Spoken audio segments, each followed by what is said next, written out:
رات ہیکل سلیمانی کو تیار کرنے کے بعد بنی اسرائیل یعنی یہودیوں کی وہ ایک ایسی عبادت گاہ بن گئی جو ان کے لیے سب کچھ تھی، جیسے کہ ہمارے لیے خانہ کعبہ ہے جس کے ساتھ ہمارے جذبات جڑے ہوئے ہیں۔ ان کے بھی ایسے ہی جذبات ہیکل سلیمانی کے ساتھ جڑے ہوئے تھے۔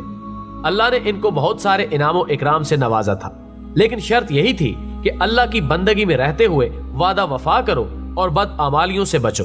لیکن اپنے گناہوں، بدعمالیوں اور پھر ان پر اڑے رہنے کی پاداش میں اللہ نے ان پر پہلا کوڑا سابقہ بابل اور موجودہ عراق سے اس وقت کے بادشاہ بخت نصر کی شکل میں برسایا، جس نے ان کی ریاست کی نہ صرف اینٹ سے اینٹ بجا دی بلکہ 586 قبل از مسیح میں نہ صرف بیت المقدس کو مسمار کروا دیا بلکہ ہیکل سلیمانی کی ایک اینٹ بھی قائم نہیں رہنے دی اور سب کچھ تباہ و برباد کر دیا، اور ان کو بھیڑ بکریوں کی طرح ہنکا کر اپنے ملک بابل یعنی عراق لے گیا۔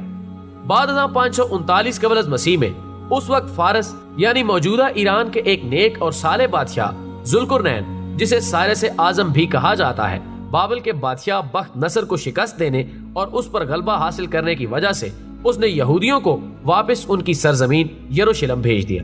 جہاں واپس آ کر انہوں نے اپنی ریاست اسرائیل کی دوبارہ بنیاد رکھی اور اپنے خانہ کعبہ یعنی ہیکل سلیمانی اور بیت المقدس کو دوبارہ تعمیر کیا۔ اللہ سے توبہ اور حضرت عزیر علیہ السلام کی نصیحتوں پر عمل کرنے سے اللہ نے انہیں دوبارہ عروج نصیب کیا اور یہ ایک مرتبہ پھر اپنے پیروں پر کھڑے ہو گئے اور اس وقت کی طاقتور اور ترقی یافتہ قوم بن کر ابھرے۔ ناظرین گرامی، سورہ بنی اسرائیل میں اللہ نے ان کو دھمکاتے ہوئے فرمایا ہے کہ اگر تم پھر ہماری بدعمالیاں کرو گے تو ہم پھر تمہارا حال برا کریں گے جیسے پہلے کیا تھا۔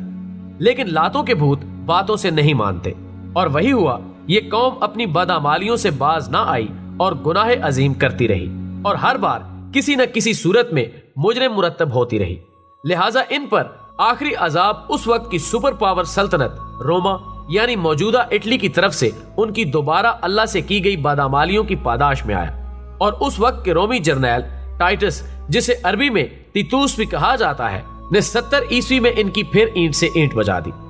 1,40,000 یہودی اسی وقت قتل کیے گئے اور پوری سلطنت تباہ و برباد کر دی گئی، اور ہیکل سلیمانی کو بھی ایک بار پھر صفحہ ہستی سے مٹا دیا گیا، اور یوں بنی اسرائیل اور موجودہ یہودیوں کی ابدی جلاوطنی کا سفر شروع ہوا، اور ان کی کتاب میں لکھ دیا گیا کہ اب تم اپنا وطن نہیں بنا سکتے، لیکن تم ایک بار پھر یروشلم میں آؤ گے اور یہاں آ کر نفرت کی ریاست بناؤ گے اور ناحق قتل عام کرو گے۔ تمہیں عروج بھی حاصل ہوگا، لیکن تمہیں یہاں پر ہی تمہاری نسل کشی کے لیے بلایا جائے گا۔